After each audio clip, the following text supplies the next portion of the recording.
Сайн байцгаана уу уншигчид, сонсогчид болон үзэгчдээ. За өнөөдрийн манай подкастын дугаар эхэлж байна. За өнөөдөр миний болон манай подкастын зочноор Айгуул гэж энэ хөөрхөн бүсгүй оролцож байна. За манай подкастууд бол нэлээд олон дугаарууд бичигдээд явж байгаа. За тэгээд гол утга санаа нь бол энэ өмнө сонсоогүй хүмүүс таарах юм бол бид бол өвчнөө хайрлах гэж энэ гайхамшигт хоёр бот номын тухай ярьж байгаа. За энэ яагаад гайхамшигтай вэ гэвэл ер нь нэрийг хараад хүмүүс зургийг харахаараа яг юу гэж боддгоо гэхээр нэг ховс ч юм уу Иесус Христ хүн сууж байгаа юм шиг харагдаад байдаг. Гаднаасаа тэгж харагдаад байдаг. Энэ бол бодит зохиогч нөөрөө нэр энэ номны нүүрний тухай би хэлье гэж бододсон. Энэ өөрөө Синелников гэж авторын өөрийнх нь зураг шүү. Тэгээд энэ зургийг өөрийнх нь яг Орос номон дээр яг энэ зургаараа байдаг. Яг энэ дизайнераа байдаг. Тэгээд яг энэ дизайныг би аваад яг нөгөө шрифтийн өөрчлөлт, фонтын өөрчлөлт ийм болгоцсон байгаа. За энэ авторын бичсэн дэлхийд 19 удаа хэвлэгдсэн. 99 оноос хойш гэдэг чи одоо баг 20 жил 19 жил хэвлэгдсэн гэж яриадсан. Энэ 19-т хэвлэлтэн.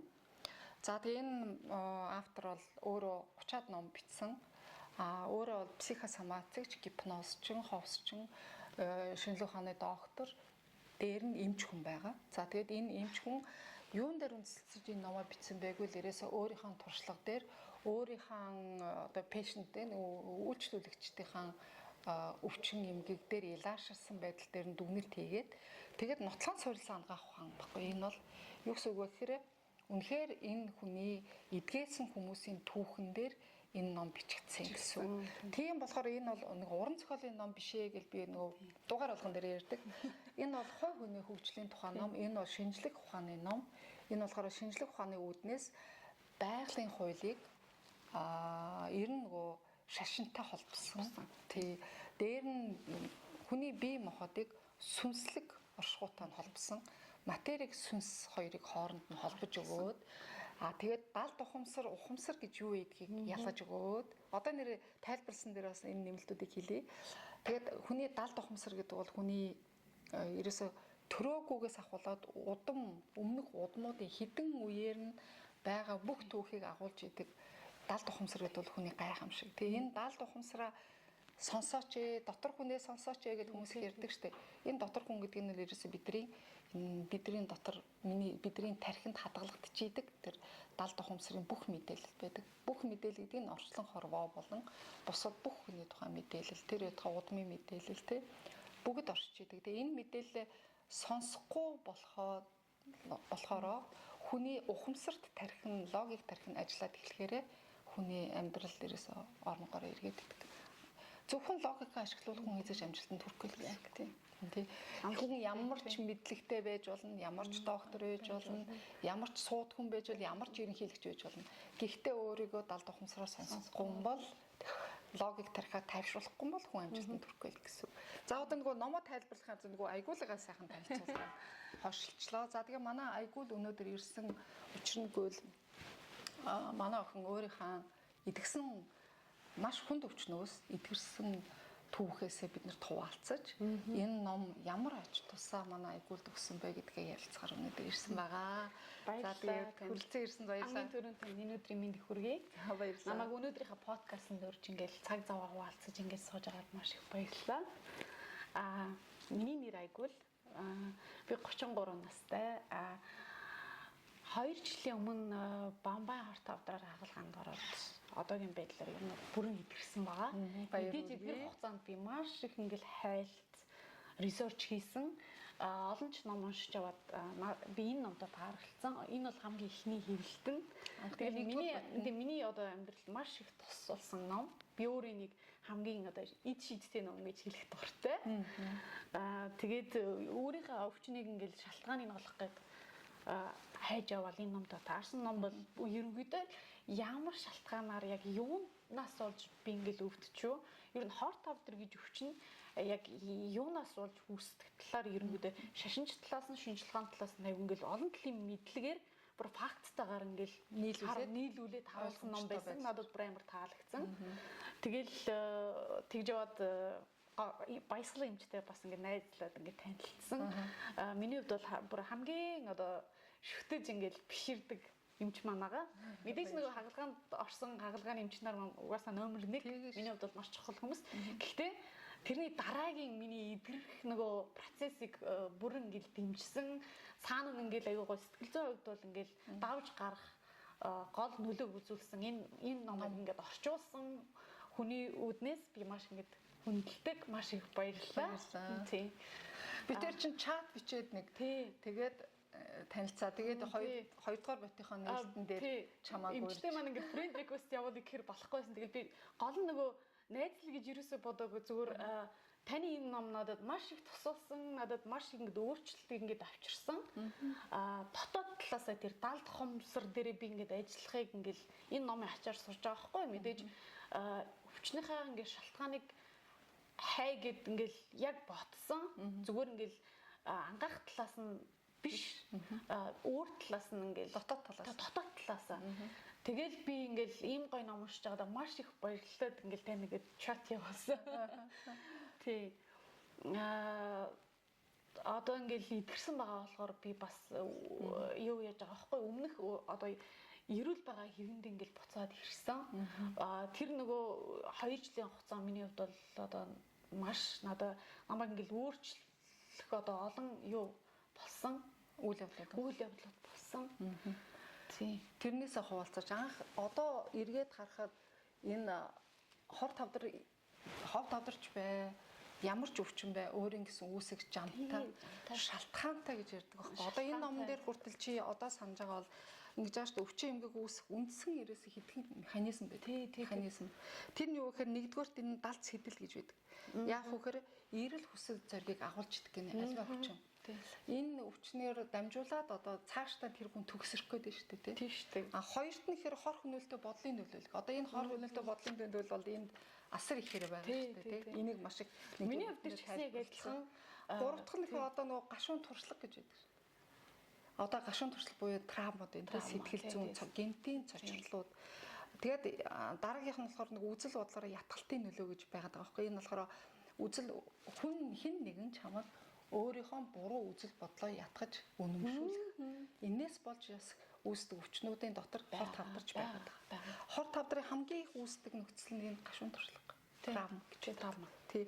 Давхар утгатай хиллэг ашиглах нь өөрөө ашиглах. Тим хиллгүүд ашигладаг шүү. Одоо жишээлбэл янз бүрийн өвчнөр өгдөгөр яа би энэ хүнтэй харьцахаар ерөөсөө бүр дотор мухаа өргөдөх юм гээд. Тим хүмүүс одоо энэ түүхэн маш их бичсэн байдаг шүү хүмүүсийн тухай. Тэгээ дотор мухаа өргөдөг байнгын өвчтөй ходоодны өвчтөй юм шиг яваад исэн чинь ерөөс тийм хиллэг байнга ашигладаг. Тэрний нөлөөгөөр ингээд психически буюу тархинасаа сэрэл мэдрэмжээрээ дотор эргэнтэнд нөлөөлөд байдаг. Тэгээ байнгын улаан наашаа залгуур нь агшаад байдаг болж таарч байгаа байхгүй. Тэгэхээр нөгөө иймэрхүү шалтгаанууд байдаг. Гэтэл чамд минь ямар шалтгаан байсан мөлий чи надад нэг ярьж ирсэн шүү дээ. Нээлтэн дээр бүр ярьж ирсэн шүү дээ. Энэ яагаад би бамбан булчирхан хатартаа болсон бол гэдгээ би тийм юм байна гэж бодсоо. Ер нь бол травма байсан. Нөгөө багтаа нөгөө авыгаа алдсан түүх өөрөө жаахан миний одоо багнаас нь ингээл арай өөрөөр хүлээж авсан байна л да. Тэр нөгөө авыгаа алдж байгаа тэр үйл явдал над дээр ингээл травма болоод өгцсөн. Тэгэл гол нь тухайн үед ингээл юу яагаагүй тэр юу ингээл насан туршдаа ингээл тэгээл явцсан. Дандаа ингээл боддог нөгөө хамт байсан найзуудын аль нэг ингээл илүү үзэн ядах ч юм уу тий. Тэгэл ер нь тэр процесс өөрөө намайг ингээл баг багаар ингээд гимтэж ийсэн гэдэг би угаасаа ойлгосон. Тэгээ тэн дээр би ажилласан байхгүй юу. Тэгээ би яг хин үзэн ядаад байна. Мэдээж би туршлагаас гоё. Мэдээж би нөгөө тэр хүнээс очиод уучлах гоёсан. Ингээл би таныг ингээл буруу талаас нь ингээл бодож явсан юм байна ингээл. Гол нь одоо нэг хүнийг буруутгах гэсэн байж тийм шүү дээ. Нэг хүнийг буруутгах гэсэн байхгүй тийм сурсан буруутгах. Тийм мэдээж нөгөө хүүхдтэйсэн болохоор ингээл тухайн үед ингээл юу яагаагүй ойлгоогүй байхгүй. Хүүхч нь угаасаа сонсон юмдаа итгэждэг. Тэгээд би ингээл нэг насан туршдаа нэг хүн ингээл гүтгэж ийсэн санагдаад тэгээд би очиод уулзлахгүйгээр нөгөөдөө ярилцал тэгэл тэндээс гарахтаа л би угаасаа итгэрсэн. Шууд тэндээс би гарлаа ингээл миний ингээд нуруунд дээр хоош юм уу? Унш тавигдсанаас хоош юм уу? тэндээс хавдраасаа хойш штэ. Яа тэгэл би өсөр хийхтэй болсон байсан. Би бүр хідэн удаагийн цацрах дэмжлэгийг ингээд надаа ингээд онш бүр тавигдсан. Нэг өсөр хийх нөрөө бас юу болохыг энэ төр би онцсон штэ. Тэр нөгөө үхлээс айх айцаас болж тухайн үед нөгөө юу яд юм хавдар тахдаг. Тий. Тэгээд би өөр дээр ингээд ажиллаад байгаа байхгүй ингээд би ер нь ингээд би бас хэнийг гомдооч юу эсвэл хэнийг ингээд хин дээр би ингээд сөрөг мэдрэмж ингээд амар ингээд өөрөөс ингээд тэгээд ингээд ялгаруулад ингээд тэгээд ерөнхийдөө нэг биш тэр хүн зөвхөн тэр хүн биш өөр бас хүмүүс байсан би одоо өөр бас хүмүүсээс ингээд уучлахгүйсэн яа гэвэл би ер нь тийм агрессив нэтэлтэй хүн байсан юм бэлээ. Ингээл өөр ингээл хурцтай ингээл юм ингээл анзаарахгүй шууд ингээд шууд бодснаас ингээд эхэлцдэг. Тэнгүүтээ тэр хүмүүс амар ингээл тухайн үедээ надад бүр ингээл амархан мөртлөө. Тэр сонсож байгаа хүн бүр амар их юм ингээд тэгээд бүр хадгалж байгаа хгүй бүр хідэн жил ингээл дараа ингээд уулзж байхад ингээл наад би чи надад ингээд чи надад ийм хэлснээс болж баг би хэдэн жил чиний талаар ийм тэгээд ийм муу юм бодож явсан гэд хэлж байгаа байхгүй. Миний хувьд бол аль хэзээ марцсан би хэлэх юм гэж хэлсэн санагддаг. Би өөрийгөө бас нэг гоё үний юм хэлж байгаа гэж бодож байгаа ч юм уу тий. Тэгээд ер нь л heart after гэдэг юм маш тийм одоо хүчтэй одоо эрчимжсэн сөрөг эмоцуудын үрдүү юм шиг гэлээ миний анзаарснаар. Тэгээд бид нар ингээл амьдрах процессын дээрээ анзаарахгүй хин нэгний гомдоодог, эсвэл гүтгэдэг, эсвэл болсон үйл явдлыг ингээл таамар эмчийн туршлагыг авч үзэх одоо түүхийг авч үзэх юм бол болсон процессыг бас юу яадаг одоо хүүгээ юу яасан штэ алсан штэ тэнгүүтээ ерөөсөө нөгөө хааны гэр бүл ингээд үзээ ядаад байсан, тэмцээд байсан, үзээ ядаад байсан. Гэхдээ ингээл тэрийг бас ингээл шударгын төлөө тэмцэж байгаа байхгүй юу гэж бодоод байгаа байхгүй юу хүн бол өөрийнхөө нөгөө хийж байгаа нөгөө сөрөг мэдрэмжээ гарч байгаа эмоцоо амар ингэ зөвтгдөг баг би зөв эмоц гаргаж байна би ингэж хин нэг үзээ ядгаа хэрэгтэй хин нэг үнэн шударгын төлөө явж гэж боддог яг ясэрэн дээр нөгөө хүний чинь ингэ сэтгэл зүйн хувьд бол гэмтэж байгаа тэр хүний гомдол нь нэгтэлтэй ингээл нуурт нь буцаад ирж байгаа байхгүй юу. Тэгээд би яг нэг хоёр хүн дээр очиод ингээл би ингээд даалдах хөмсөр дээр ингээл ажиллаж байгаа гэд ингээл юу яаж штэ. Тэгээд хоёр хүн дээр очиод ингээл уучлах байгаал ингээл гарахтаа надад бүр амар гоё байсан. Тэгэл би бүр зүгээр ингээл чөлөөлөгдсөн. Одоо ингээл би ингээл хийсэн одоо өнгөрсөн болсон юм ингээл өөрөөс ингээл явуулж байгаа байхгүй юу. Тэгээд нөгөө хүмүүсийн хандлага ч гэсэн бүр ингээл автомат өөрчлөгдөж байгаа. Тэгэл одоо байнга асуудаг штэ. За юу болж ийн ажил нь яаж ийн би сайн уу гэл. Тэгэл өмнө нөгөө би ингээл гомдоосны дараа тэр хүмүүс надтай тэгж холбогдож ерөөсөө надтай ярилцаг байхгүй яа. Тэгэл би тэр хэмжээний нөгөө хүмүүстэй муухай ингээл мэдрэмж ингээл өгөө явцсан. Тэр хүмүүс бүр чамаас ингээ зайгаа барьсан байсан байх. Тэгээд зайгаа барьсан. Тэгэл одоо ярьж хахад чиний нүдэнд ингээ нулимс ингээд гарч ирж байгаа байхгүй. Тэр чинь амар гоё чи тэр хүмүүст айгүй баярлсан. Тэдрийг уучлсан. Тэр хүмүүс чам руу буцаагаад гоё сэтгэлтэй ер нь чи баярлж байгаа. Тэр хүмүүст гэхээсээ илүү би өөр дээр баярлсан. Тэгээд эн чинь нэг талтаа айгүй юу л да сэтгэлийн хүчтэй. Ингээд хүнээс ингээд уучлах байгаа л ингээд намайг уучлаараа би ингээд би чамд ингээд муу ингээд юм хэлчихжээ. Миний зүгээс ингээд би чамд ингээд муу мэдрэмж өгччихгээд ингээд уучлахгүй байгаа процесс нь өөрөө айгүй гоё. Хүн тэрийг бас ингээд ботхоор вау би амар өстө зөв юм хийлээ гэл ингээл өөрөөрөө бас бахарч байгаа байхгүй юу. Тэгэд миний анзаарснаар альва өвчин осол гэмтэл энэ хорт тавдар гэдэг нь би тэр бага насны травма гэхээсээ илүү би энэ нөгөө сүрэг мэдрэмжөөрөө бага насны травмагаас үүдэлтэй бас байж магадгүй тийм үүсэлтэй нөгөө багада нэг муу юм ингээл бодчихсон эсвэл нөгөө юм муугаар ингээл юу яцсан авцсан. Тэгэл амьдрах процессын дээр нөгөө муугаар авч байгаа юм нь эргэж гарч ирэл. Зан одоо характер болоод үг үйлдэл болоод гараад хэлээдэг. А тэр хүн өөрөө анзаарахгүй. Тэр нь тэгээд нөгөө буцаад өвчин ямар нэгэн яагаад гэвэл одоо үе гашуу болоод буцаад энэ номон дээр ч гэсэн тэр ерэн сэтгэл судлалын ухаанаарч тэр ингэ тайлбарладаг байхгүй. Хүүхэд ч гэсэн маш их травм авдаг. Хүүхдүүдтэй маш болгоомжтой харьцахгүй бол хүүхдүүд зүгээр 2-3 настай хүүхдээ орхиод ажилдаа ороход хүртэл тэр хүүхэд хоосорсон мэдрэмж авдаг. Тийм шүү дээ. Ээжигээ хармалдаг, бусдаас хармалдаг, ээж нь намайг хаяа явчлаа гэж боддог. Энэ травм болоод үлдчихдэг. Би одоо өнгөрсөн 2-3 дугаар дээр бас бижид гэдэг нөгөө ментор охинтой ярьж байсан. Энэ тухай нэлээд ярьсан. Тэр травм яадгүй хэрэг яг тэр хүүхдийн нүдээр, яг тэр хүүхдийн чихээр, яг хүүхдийн мэдрэмжээр авч үлдээд хүний далд ухамсарт нь хадгалагдсан байна. Яг тэгэнгүүтээ яг тэр хизээ гарч ирдэг үхээр яг тэр мэдрэмж давтагдахаар гарч ирдэг. Яг хин нэгэн чамайг хаяад явхад гинт тэр мэдрэмж чинь гараад ирдэг. Хин нэгэн чамайг орхиод явхад, хин нэгэн чамайг гомдооход яг тэр үедээ ээжтэй хаягдчихсан мэдрэмж чинь ингэж гараад ирээд сэдрээд. Тэр хүүхд яг нэг заримдаа нэг хүмүүстэй ингээл ярьж хахад одоо 20 жилийн өмнө таньдаг байсан хүн яг тэр 20 жилийн өмнөхөрөө байгаал тийм л мэдрэмж гаргаал тийм л яриах өөрөөтөө хүн байгаад байдаг учир нь ерөөсөл тэр юм байна. Яг бол хүний үзэл бодол бол гэр бүлийн орчиндөө өсөж борнож тогтдог. Тэр үзэл бодлоо тэр хүн хөгжүүлж, уншиж, мэдэж цааш нь хорвоо ертөнцийг илүү дэлгэрүүлж ойлгоод өөрийнхөө мэддэг оршихуйгаа илүү өргөн хүрээтэй болгохгүй юм бол тэр гэр бүлийнхаа орчноос тэр хүн хизээч гарахгүй юм л болчдөг. Тийм болохоор бид нар далд ухамсарт байгаа бүх юм бидний дотор агуулгадж ийдаа гэдэг учир нь сайн юмнууд сайнараа байж идэг, муу юмнууд нь бол муугаараа байж лээдэг.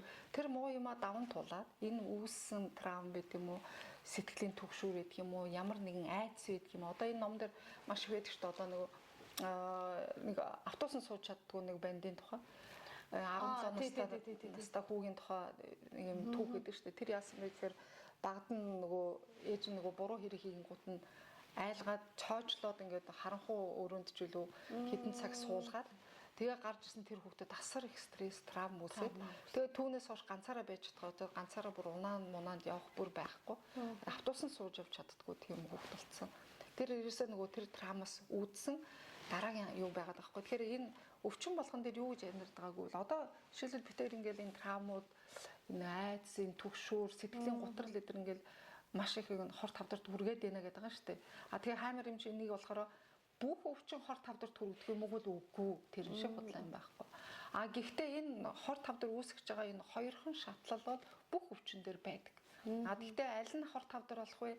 Аль нь зүгээр энгийн ханиад томуу болох вэ гэдэг хүний өөрийнх нь тэр үүсэж байгаа ситуацид үзүүлж байгаа хариу үйлдэлээс тийм. Энэ хүн жишээлбэл би нэг ганцхан жижигхэн тохиолдлыг маш их гүнзгий хүлээж аваад надад маш их юм том хүчтэй голомт өгчхүүл тэрэнд би маш их сэтгэл санаагаа гутраад депресстэд одоо уйлж унжаад ингэчхүүл тэр маш их травм болоод миний сэтгэл зүйд би маш их тэн дээр хүлээгээд авчлаа. Тэгэхээр энэ хандлага чинь буцаагаад ямар өвчин үүсэх нь илүү хүнд өвчин үүсэх үү хөнгөн тэгээд даваад туулаад гарах уу гэдгийг чинь шалтгаалаад байгаа учраас нөгөө альва амьдралын ситуацид амьдралын нөхцөл байдалд үзүүлсэн хариу үйлдэл ямалваа нэгэн өвчин тэр ятгаа хор тавдрыг үүсгэдэг гэдгийг л энэ номд ойлгуулах гэж хичээгээд байгаа шүү дээ. Тэгэхээр ер нь өвчин үүсэх 3хан шалтгаан байдаг.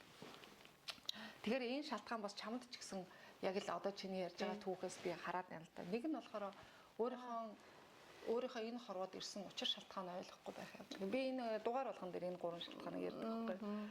Энэ хорвоод ирсэн учир шалтгаан ойлгохгүй байх гэдэг. Энэ учир шалтгаанаа ойлгохгүй байх явдлаа би бас нөлөө өмнөх түүхээс өөрийнхөө түүхээс жоохон ярьж өгсөн. Хоёр дахь нь гэвэл нөгөө байгалийн хуулийг зөрчих гэдэг байна.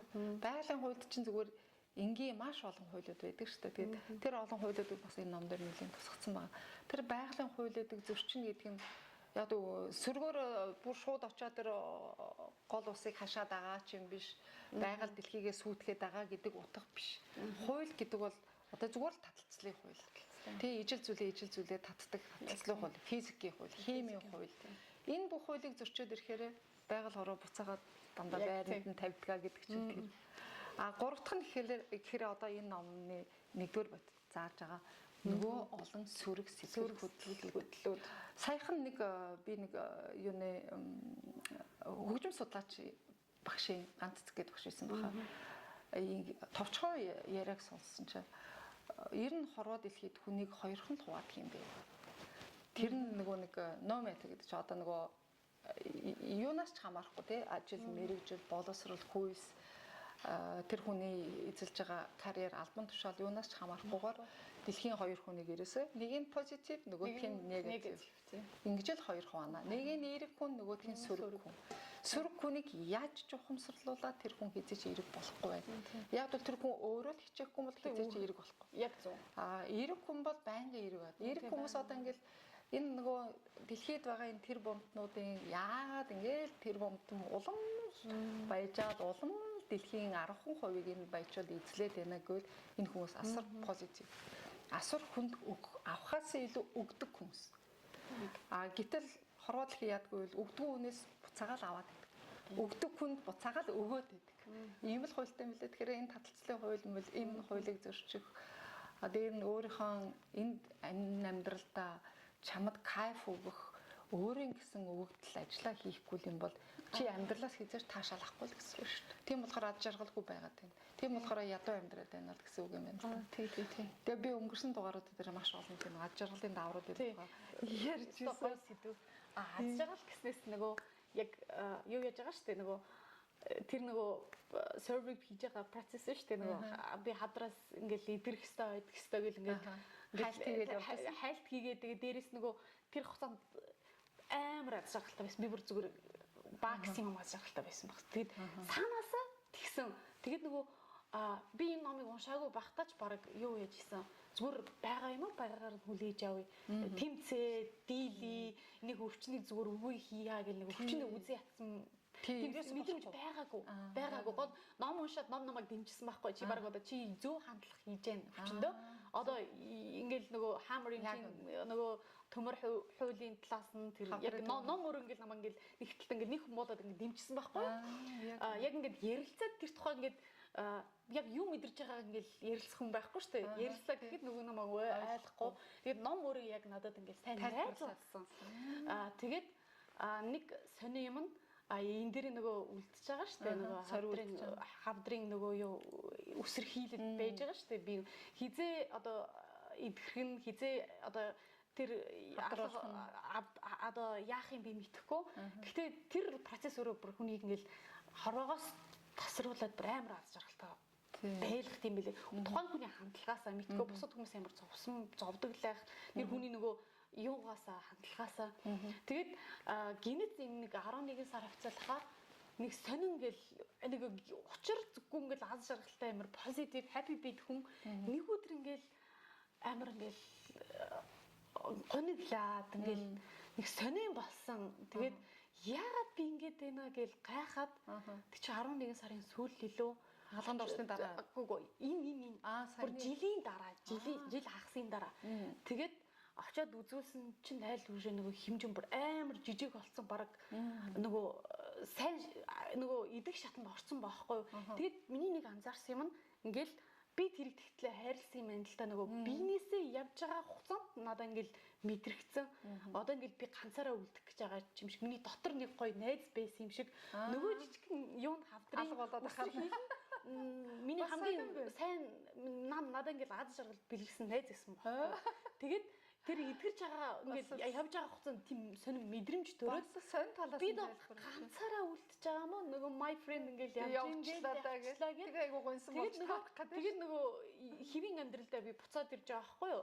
Тэгээ нөгөө яг тэр жил хагасан хугацаанд амар happy өдөр ингээд positive байсан. Ингийн хүү яах вэ? Тэгэл хаяад ингээд стресс тэгээд нөгөө жоох юм дээр стресстэй болчих. Одоо жишээ нэг шкафа нэгээд би хувцсгүй болчих юм уу нэг жирийн юм дээр ингээд стресстэй. Тэгээд ганц нэг авсан юмд ойлгосон юм нь стресстэх нь хаяа ингээл гониглох нь сайн юм байлээ. Тэгээд бид нар одоо ингээл энэ болохгүй тэр болохгүй ингээд дандаа өөрсдөө ингээл тэр чинь чамайг жоох юм стресстүүлээл ингээл яваад гисэн чинь зүгээр жирийн үед эрүүл хүний стресс өөрөө аз жаргал юм шиг байлаа шүү дээ. За ингээл санхүүгийн асуудал ч юм уу, ажил амьдралын асуудал ч юм уу тий одоо бид нар өдөр тутмын ингээл стресстэй нүр тулаад байна шүү дээ. Тэрийг ингээл өнгөрөх ёстой байд юм бэлээ. Тэр чинь талаас нь хүлээж аваад тэр чинь чамд цаашаага амьдралдаа өөрчлөлт хийх мотивац болж өгч байгаа. Яг тийм. Нөгөө өвдөж байгаа хүнд жоох юм дээр стресстэй одоо шалтгаан байхгүй. Одоо бүх юм ингээл хоосон утга учиргүй болчтой. Одоо тэр эд хүрэнг одоо мөнгө юу ч хамаагүй. Зөвхөн би амьд байвал болоо гэсэн нэг ганц нэг хүсэж байгаа юм тэр болчдөг. Тэрийг ингээл биелүүлэхийн төлөө л явдаг. Тэгээд эрүүл болонготоо тэгээ нөгөө амьдралын жижиг юмнууд нөгөө жижиг нөгөө стрессүүд ингээл юу гэдэг юм л да. Тий одоо яг нөгөө бүхэл шашин ингэ заадаг штэ. Ер нь бол бүх юм хосон. Бүх юм мөнх бус. Яг тийм болохоор эрүүл амьд байх чинь чиний хамгийн том давуу тал гэдгийг ойлгох байдаг байхгүй. Тэр чи болохоор яг өвдчингүүтээ яана эн чинь би үхэж болох нь байна штэ. Одоо миний ганц зорилго амьд байх юм байна гэд тэрнийхээ төлөө ганцхан яваад ирэхээр тэр жижиг сажиг өнөөдрийн уур уцаа хувц хунар хоол унд машин байшин юу ч хамаагүй бол. Чи нэг им нөгөө хайрцагт амьдарч байгаа тэр хайрцагнаас гараа явцсан юм шиг. Тэгэл дараа нь нөгөө яг идэрх юмсан гэсэн хугацаа нь тэр нэг хугацаа байгаа шүү дээ. Одоо 1 жил мөр тэр хугацаанд ингээл хүмүүс ингээл гаднаасаа л хараад явна. Зарим нэг утга учиргүй амьдарч байгаа ч юм шиг, зарим нэг хоосон ингээл харагддаг. Тэгээд яагаад ингэж идэм бол яагаад ингэж идэм бол гээд тэгэл эдгэрээд дахиад ийшээ оронгуудаа буцаагаал тэгэл яг тэдний чинийг болно буцаагаад тэдэртэй адилхан явна. Гэхдээ одоо нөгөө өнгөрсөн тэр чамд айгүй том туршлага үлдээж байгаа. Тий. Энэ туршлагаа хийж хайж болохгүй. Тэгэхээр энэ туршлагаа дандаа санаж аваад ер нь одоо өнөөдөр ингээл нэг юмны төлөө жижиг юмны төлөө стресс бичвэл өчигдөрхөн би ийм байсан хүн, амьд явахын төлөө байсан хүн байж өнөөдөр ийм бол юу ийм стресс. Тий, стрессгүй. Ийм байж ч хүн 100 наслах боломжтой гэдгийг энэ номол заагаад байгаа байхгүй. Одоо нэг хамгийн сонин ингээл тухайн үед ингээл өглөө ингээл гарна шүү дээ. Гэрээсээ гарахдаа бүх юм амьд санагддаг. Бүх юмны дуу одоо ингээл чимээ аягүй гоё тоод маш мэдрэг болдог. Шувууны жиргээ, одоо салхилж байгаа салхины чимээ. Бүх юм одоо энэ гадуурагийн сигналдж байгаа юу хүртэл аягүй гоё. Ингээл чи амьд гэсэн дохиог ингээд өгөөд идэг байхгүй юу? Чи амьд байгаа шүү, бид нарт цуг байгаа шүү гэдэг дохиог өгөөд идэг. Тэгээд бүр сууж байгаа санал хүртэл нэг амьд санагддаг байхгүй. Тэр бүр айгүй гоё би тэр бүр яагаад юм гоё идэм бэ гэл. Би ерөөс энэ өвчнийг зүгээр проблем гэж ерөөсөө хүлээж аваагүй байхгүй. Айгүй гоё талаас нь хүлээж аваад би энэгээр ингээд эвдрэл нэг гоё яваад исэн. Тий, өвчин болгоноос өөрт чинь чамд заавал өгч байгаа сайн талыг чи. Тий, нэг өвчнөө хайрл гэсэн нөгөө утга нь энэ философиг би өөр дөр ингээд энэ талаас нь ашигласан байхгүй юу? Мундаг. Тэгээд одоо тийм биш. Одоо би хүлээ ингээл энэс гарахад тэр машины сигналыг ч сонсохгүй нэг шувуу мөвөг жиргэл надаа хамаагүй би нэг өөр юм бодол ингээл яваад ингээл гарчиж байгаа байхгүй юу? Наа ингээл гудмаар алхаж байгаа гэсэн. Тэгээд би хаяа ингэдэй. Тэр нэг мэдрэмж яхаад ингээл мэдрэх юмсан ингээл тэгээ мэдрэхийн тулд төвлөр бясалгал. Тий, төвлөрдөг. Гэтэ яг 100% ижлэхэн байж чадахгүй тухайн үетэйгээ нөгөө химблийн нэг Японы зохиолчид Харукун Мураками нөгөө хүн ингээл штормд байхдаа нэг өөр хүн нөгөө далайн шуурууд байхдаа тэр тэмцэж байхдаа энэ далайн шуурнаас гарах юмсан ингээд тэмцэж байхдаа нэг өөр хүн байд юм л да. Гараад ирэн хөнгөт дахиад өөр хүн болчихдог. Тэгээ би тэр нөгөө тухайн үеийн айгуулыг одоо дахиад харахад өгөөл. Тийм болохоор тэгтээ чи тэр айгуул руугаа буцаагаад очихын тулд буцаагаад чи энэ өвчнийг дуудаж болохгүй тий. Тийм болохоор чи сайн талаас нь одоо ямар аргаар чи буцаагаад тэр айгуултайгаа уулзах болох вэ гэвэл чи айгуу сайн бясалгал хийж сурч хэрэгтэй юм лээ. Бясалгал яагаад хэрэгтэй вэ гэхээр одоо манайхан бясалгал гэхээр айгуу хэцүү ингээл завилж суугаад одоо энэ номны чинь авторыг ч одоо баг ичний ном гэж ойлгоод байсан байхгүй. Гэхдээ ингээ харахаараа өвчнөө хайрлт гэдэг бас нэг сонин нэртэй. Тэгээд энэ номны яг энэ ном шиг заавал ингээд энэ автор шиг ингэж бясалгал суугаад бясалгах гипноздор, трансдор мор гэхгүй. Энэ номон дээр яаж бясалгаж болох вэ гэдгийг нэлээд хөөрхөн аргачлалыг заагаад өгсөн. Бид нар угаасаа автомат бясалгадаг шүү дээ хүн. Бид нар тэрийг мэддэг юм билээ. Бид нар ингээд сууж агаад гэмт ингээд юм ширтдэг шүү дээ. Тэ тэр бясалгал. Тэр чинь ерөөсө 5 секундын бясалгал байхгүй юу? Тэгээ ийм бясалгад орж чадах юм бол буцаагаад чи нөгөө өмнөх тэр гоё үеийнхаа айгуулыг олж авч чадна. Гэхдээ одоо чи маш гоё зориг тавьсан явж байгаа гэсэн шүү дээ. Энэ зориг чинь чамайг угаасаа амьдралын маш гоё сайхан зүйл рүү авчна. Чамд маш их дофамин ялгаруулна, чамд маш их норадреналин ялгаруулж өгнө. Чи миний өмнөх тэр аж аргалын даавруудын тухай подкастуудыг сонсороо. За тэрэн дээр яавал норадреналин, дофамин хоёрыг ялгаруулад яавал нөгөө 5S-ийг сонссноо. 5S гэдэг нь одоо хамгийн чанартай нойр, сайхан позитив байх. Одоо чамд бол ихэнх нь байна штэ. Дээр нь тэгээд юу нэмж болохоор энэ болгоныгоо нэмж чадах юм бол чи буцаагаад өөрийнхөө нөгөө хүсэж байгаа айгуул руу буцаагаад очиж чаднаа. Би бол нэг амар очигээд бас боддгоо. Тэндээс угаасаа өөрийгөө олсон, туршлага ингээл авцсан.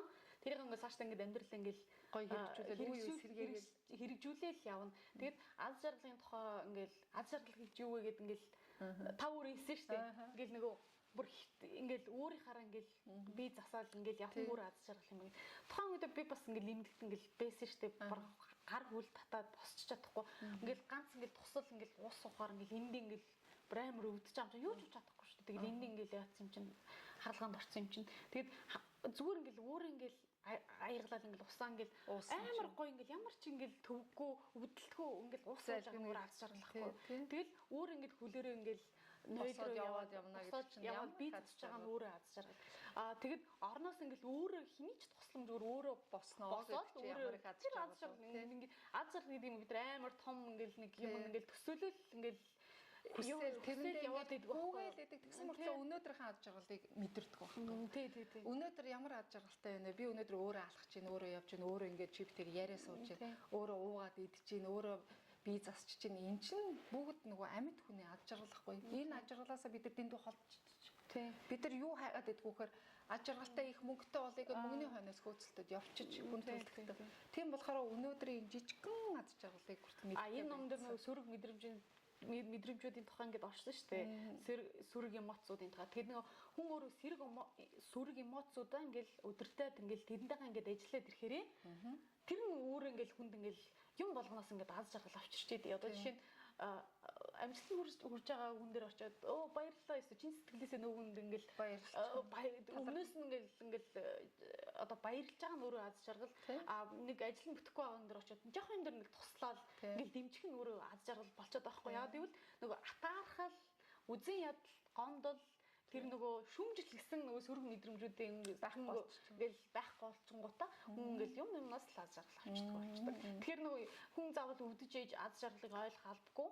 Уг нь тэрнээс өмнө ойлгочихсоо өвдөхөөс өмнө энэ номыг авч уншаад сөрөг мэдрэмж хүнд ямар муу үр дагаврууд авчирдаг ямар өвч авчирдаг юм бэ? Тэгэл амар амархан байгаа юм. Easy байгаад бид нар хөнгөө амьдарч болмоор байдаг. Бид нар айгу хүнд амьдраад байгаа.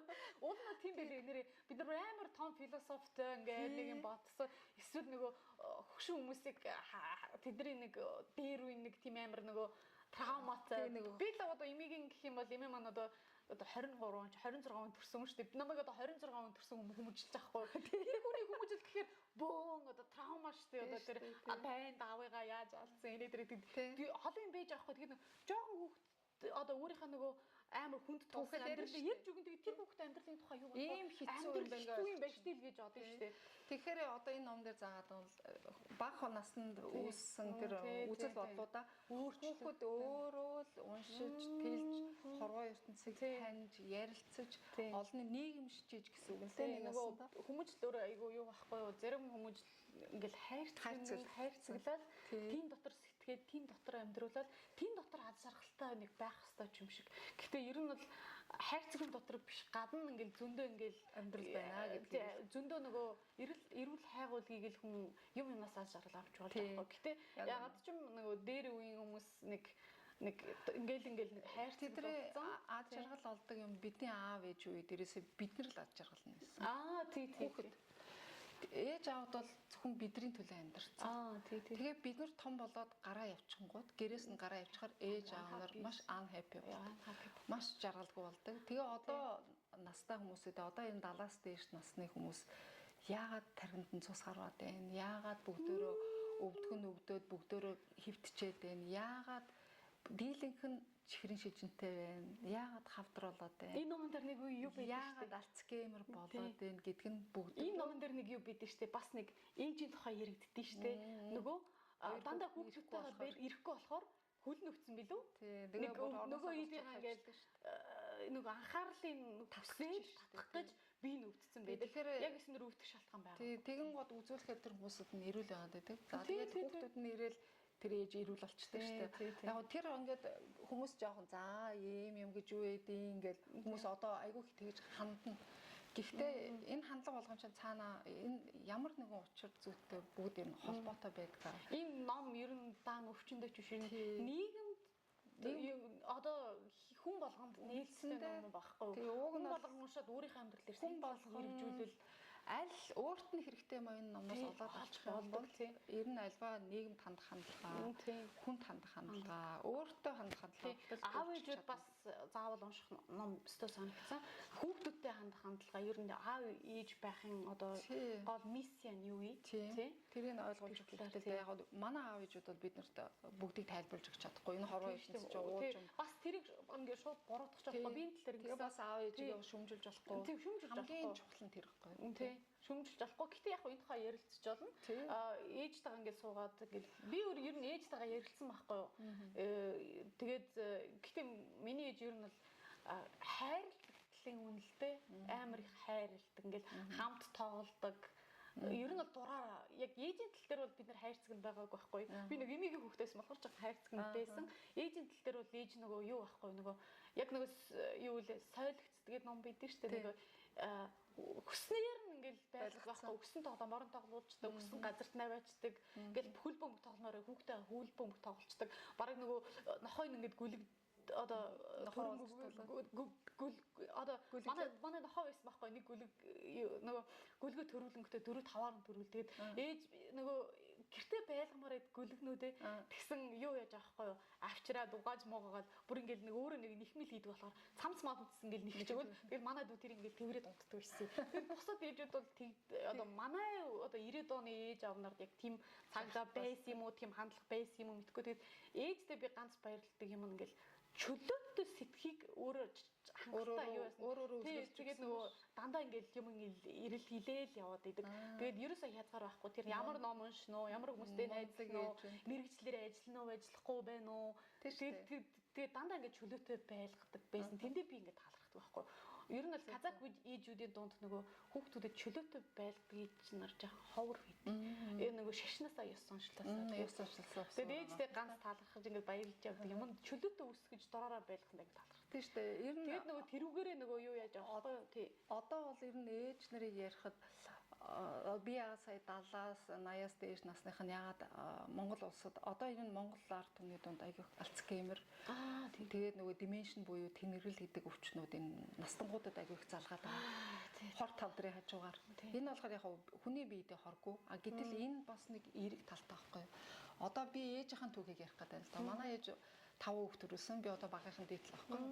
Би чи 2 ээжтэй хүн нэг өсгсөн ээжтэй төрсэн ээж 2 эгч дүү 2 нэг нь төрүүлээд эгч нь өсгөхөд ингээд би 2 хүн 2 ээжтэй 2 аавтай маш их баян хүн. Би бас 2 ээжтэй. Тэгээд намайг өсгсөн ээж маань 5 хүүхэдтэй надтай нийлээд тэгээд саяхан 2-3 жилийн өмнө өөрийнх нь манай эгчийн 2 хүүхдийг өсгсөн л дээ манай ээж. Бүр өөрөө бие дааж яг чамааг ахт 2 ээж өсгсөн гэдэг шиг манай ээж эгчийн 2 хүүхдийг өсгөөд бүр 20 хэд хүртэл хамт өсгөөд том нь тусаагаар авчихсан баг нь үлдээд баг нь одоо 25 нас хүртэл үндсэндээ эмээтэйгээ хамт өссөн гэсэн үг. Ээж нь яг гадаадад амьдарч байсан ирсэн л дээ сүултээ. Гэтэл тэр охин маань 25 хүрээд гадагшаа сургууль явах гээд гинт явхлаа тэгэл явсан. Яг ковид дуусаад. Тэгээ энэ ковид ч их нөлөөлсөн. Тэр манай дүүгийн явалт ч нөлөөлсөн. Манай ээж нь Альцгеймертэй байгаагүй. Юмыг тэгж ахтар мартдаг сандаг тэнэргэл тэр гайгүй энэ тийм юм илрээгүй байснаа эсвэл бид нар муу анзаардаг гэсэн мэдгүй. Манай тэр дүү яваал манай ээж огцон мартаж гэлсэн Альцгеймер маягийн болоод ер нь одоо баг цагийн өмнө болсон юмаа санахаа яваад одоо өмнөх танилуудаа бүгдийг мартсан. Заримдаа баг хүүхдүүдийн зургийг хараад энэ хэн блэ ач зээнийхээ нэрийг мэддэггүй. За царайг нь харуул хэний хүүхд үлээ гэдэг тэгэхээр онцондоо танихгүй байна л гэсэн үг байхгүй. Яагаад тийм болсон бэ гэхээр би одоо бол ингэж хардаг байхгүй. Тэр гинтийн траум болчихж байгаа байхгүй. Ээжийн хувьд өсгсөн зээ охин гинт өөрийн орхио явж байгаа ганцаар үлдчихэж штэ. Би одоо яах вэ? Ингээ айдас хүрчих. Энэ айдас нь цаана траум үүсгэж штэ. Тэнгууд хөгшин хүн болохоор Аз болж Альцгеймер залгаж байна. Тэнгууд энэ хүнийг мартуулж байна. За одоо чи тайван бай. Чи урт насхын тулд одоо охиноо санах хэрэггүй тайван бай. Ингээ тайван орхичих, мартчих, тэгвэл чи ингээ тайван болно гэд. Одоо манай ээж ерөөсөө охиноо сандгүй. Царайг нь харахаар хамгийн сайн танина. Видео колыг бүгдөө ингээд хүүхдүүд бол бүгдээр ингээд таниад байдаг. Тэр зээ ач охиноо бол хамгийн сайн таньдаг, хамгийн хайртай. Хоёр зээ хүү зээ охин хоёр бол амар сайн таньдаг. Тэгсэн мөртлөө яагаад хорвоо ингээд мартуулаад одоо манай ээжэд ямар ч өвчин байхгүй. Өстой гоё. Тийм, уг нь бол чихрийн шижинтэй байсан. Тэр даралт нь баг 20-30 жил даралт нь нэгсчихсэн. Миний тэгэхээр энэ чинь шал өөр жишээ болчихж байгаа байхгүй. Чиний жишээнд бол шахмат нөлөөсөн чиний ээжийн сайн эерэг тал. Гэтэл манай ээжэд өсгсөн ач нарын сөрөг тал нь эерэг болоод эргэчихэж байгаа байхгүй. Одоо манай ээж хідээгээр хүүхд тэр өсгсөн зай охин яваад өөрөө сангалзаад Альцгеймер болсон ч гэсэн Альцгеймер нь буцаагаад энэ хүнийг өвчнөөс нь салгаад одоо манай ямар ч өвчнгүй эрүүл сарвал. Нэг юм ингээд юм амны сайн тал нь байдаг. Ингэж харах хэрэгтэй болчихж байгаа байхгүй. Тэгээд энэ нэг юу яа гэм бэ? Бид нэг киноос үзсэн баха. Тэр нөгөө метафизико тэртэл төр юу яа гэм бэ л да. Одоо нэг боломж дахиад нэг боломжийг үүсгэх одоо их өсвөр болдог. Гэхдээ тэр боломж сайн үгүй байхаас нь үл хамаарат гэдэг юм л да. Шинжилгээ өөрөө тэгж байгаа байхгүй нэг сайн юмны арталт нэг муу юмны арталт нэг сайн юм байж байгаа. Одоо би ингээл өвдснөөрөө би ингээл миний одоо мөрөөдөл юу вэ? Би цаашаа яаж явах хэвтэй амьдралаа өөртөө олж байгаа байхгүй. Тэгээд альва юм бид нар муу талаас нь ерөөсөө хандаж болохгүй харж болохгүй юм билэ. Ер нь бол яг л наадахыг чинь л энэ ном ч гэсэн маш ихээр тайлбарлаад таамаа. Тэгээ би энэ номон дээр яг чамтай холбоотой учир нөгөө хор тавдрын тухай хуулийн бас нэг давуу талуудыг би бас эндээс хэлж өгөх гээд байна л да. Түрүү нөгөө Хамер эмчийн илтгэлгээд одоо энэ 116 дугаар хуудсан дээр хэлж байгаа байхгүй юу? Хамер эмч гэдэг бол нөгөө Германы эрдэмтэн Райк Хамер гэдэг эмчтэй өөрийнх нь түүхэн ном эхэлдэг шүү дээ өөрийнх нь түүхээр тий. Тэгээ хүүхэд нь эндээд хүүхдийнхаа нөгөө насварсан шалтгааныг хааны гэр бүл орооцолтоо тэдрийг буруутгаад тэгээ сүүлдээ өөрөө ч ажил амьдралгүй эрүүл мэндэнд чохроод өөрөө ч хавдар хүрдэгрээд эхнэрт нь ч хавдар үүсдэг. За ингээд явж байгаад энэ хүн нөгөө зүүдэндээ хүүн хилдэг штэ. Чи та яагаад та хор тавдрын шалтгааныг нээн гэж амласан. Энийхээ төлөө насан туршаа явсан мөртлөө энэ үйл хэргийн чинь төлөө би өнгөрчгөө би нас орчоод байна. Танд би өнгөд уг нь мотивац өгöd байгаа байхгүй юу гэдгийг утгаар нь хэлээд байна. Тэгээ та одоо яагаад энэ хор тавдрын хуулийг нээхгүй байна гэд. Тэгээ энэ хор тавдрын хуулийг нээдэг. Одоо энэ хор тавдрын хууль нь хоёр шаттай гэж тайлбарладаг шүү дээ. Тэгвэл энэ хор тавдар үүсэх 2-3 шалгуур байдаг гэдгийг хоёлоо бас нэг дахиад хэлээд өгчээ. Тэгээ эхний шалгуур нь болохоор альва нэгэн хурц цочрол юм уу сэтгэл зүйн эмгэнэл хэлбэрээр зүйлийг амссан байх хэвээр. Тэгэхээр энэ нөгөө нэг гинтийн тийм нөгөө аваар осол бол биш байхгүй юу. Тэгэхээр гинтийн сэтгэлийн шарах гэдгийг нэг заавал амссан байдгаа гэж тайлбарлаад байгаа. Траума гэж яриад байгаа шүү дээ. Бидний одоо яриад байдаг траум, сэтгэл готрол гэдэг тийм.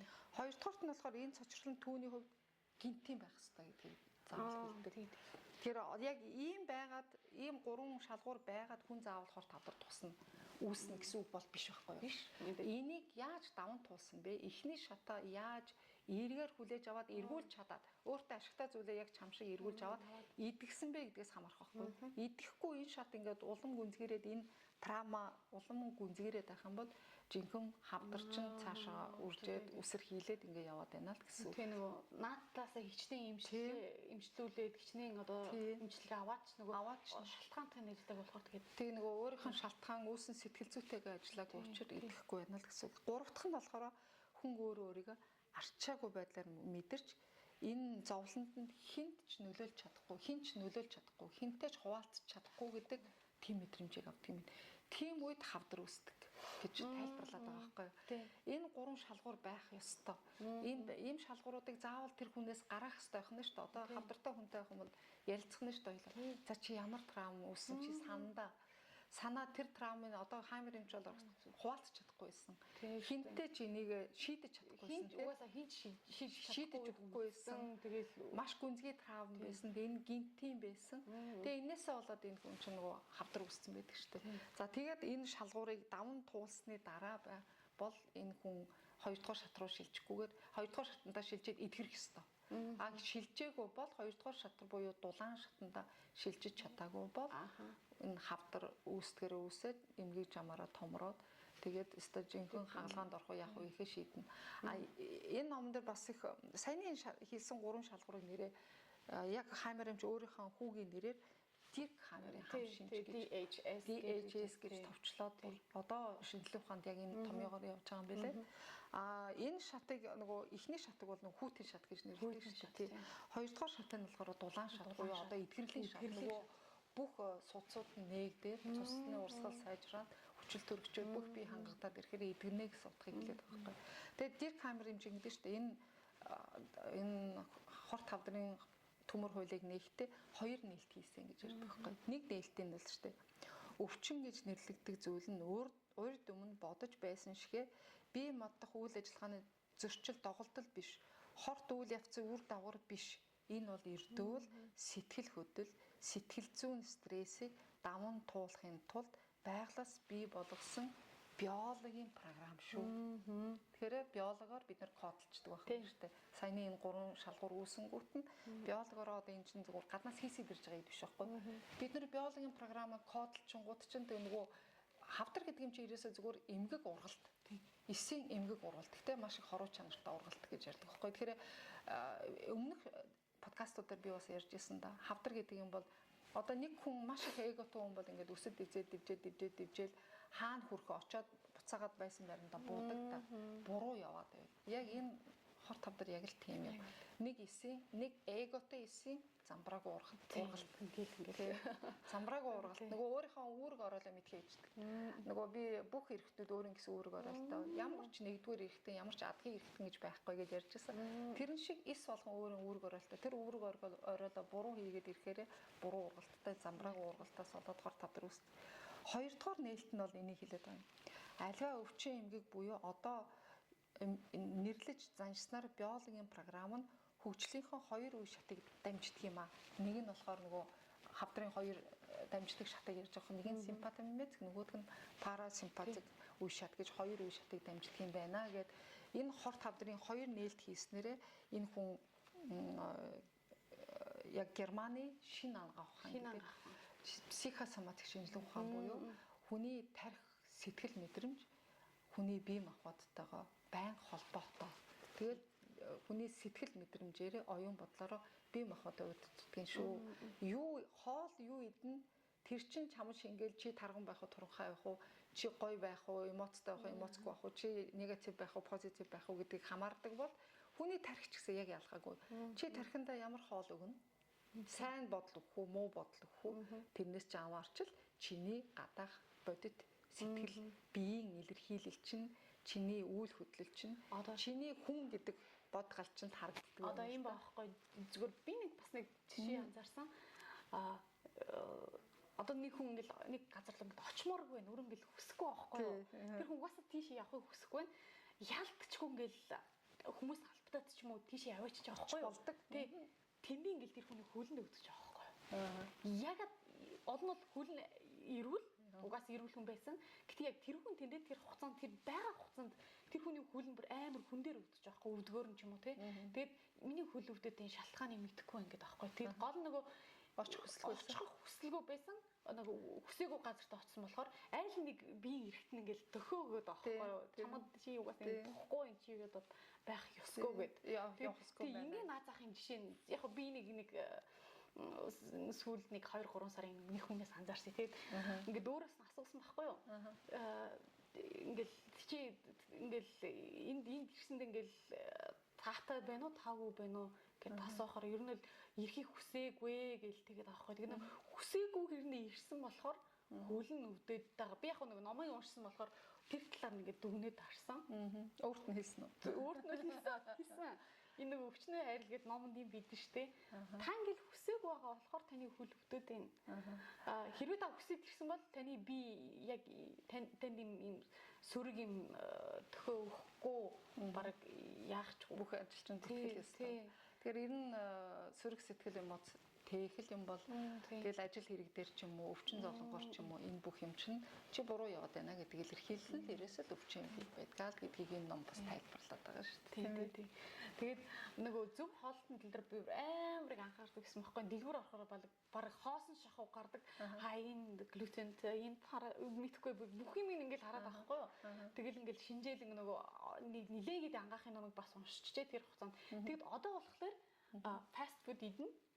Яагаад гэхээр ганц удаагийн фаст фуд идэж байхдаа өөрийгөө тэгж зовоохгүйгээр шүлээдээ байл да би ч одоо нэг гой 50 идэх хэвээр. Тэгээд нөгөө энэ өвтгөн энэ намайг хордуулчин энэ айгуу муухай гэд идэж болохгүй. Тэр бас нөгөө далд хумсэр дээрээ чи нөгөө муу юм идсэн одоо гэл нөгөө өвчин үүсэх магадaltaй юм шиг санагдсан өндөрсөн. Тэгээд энэ ном нэг давуу тал нь хаяач ингээл хүмүүсийн нэг хортой муухай чөлөөтэй хаяа ингээл нөгөө юу фаст фуд одоо жишээ мэдж байгаа. Ер нь бол хүн өөрөө юу идэх чинь цаанаасаа мэдрэмж чинь төрдөг тэрийгэл идэж байгаа. Юм болгон дээр ингээл төгсдөө үлдэр байлгах гэл юм болгоныг контролдох гэдэг байх юм бол бас хүннийг ингээл өвчлөх магадaltaй өвчлүүлнэ гэдэг. Тэгээд яг баланстай л ах хэрэгтэй санагдсан. Нэг угаасаа нөгөө хангаахыг ингээл сайн ингээл юу очлаа судалчлаа ер нь энэ нь муу энэ нь сайн ингээл тэр ингээл амьдралыг хэрэгжүүлэх гээл бүх юм контролд авах гээл ах юм бол надад бол тэгээ амьдралыг контролдод ирэхэл тэгэл буруу болно.